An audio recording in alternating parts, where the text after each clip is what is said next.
Attack them, Boss Ola. Better one pandife. Boss Ra. You're famous of men. You're squeezy. Never to them. Nyaya tova iombe. Regani no de tatete maitonde. Hey. Ndoda kutiva itonge. Ndiri nega baby adinga ikonye mudiwa wa.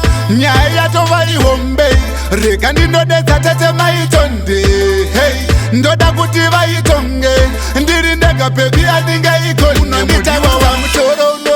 Mutoro akakura sekomore kuwatana. Moyo wangu unoubonda unouzonda nemashoko pese patinonetsana. Ndokusaka ndakati unondiiriteta nekaunhu kako kaini bebi kandaneta. Ndiri seni ndoti togara watorongedza tingatoenda kwatete maybe mungazonegosheta.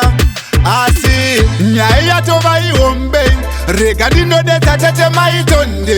Hey, ndoda kuti vaitonge.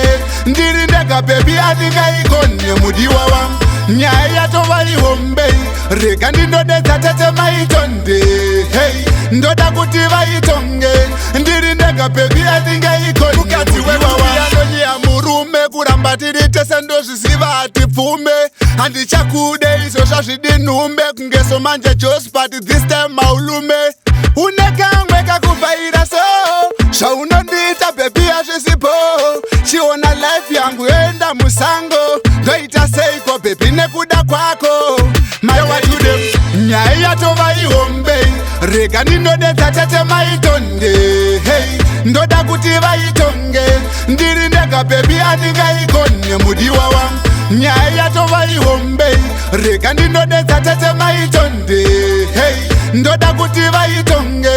Ndiri ndega baby adingaikone mudiwa wangu. Mutoro unorema mutoro akakura sekomore kuwatana. Moyo wangu unoubonda unouzonda nemashoko pese patinonetsana. Ndokusaka ndakati unondiiriteta nekaunhu kako kaini baby kandaneta.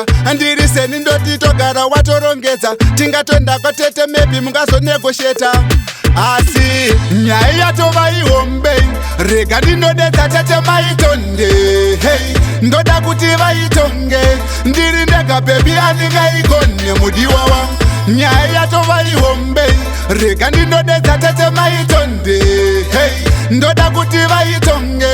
Ndiri ndega baby adingaikone. Mukadzi wewawa anonyea murume kuramba tiri tese ndozviziva ati pfume. Handichakude izvo zvazvidinhume kungeso manje Joss but this time maulume. Unekamwe kakubvaira so zvaunondita baby hazvisipo. Chiona life yangu enda musango. Ndoita seiko baby nekuda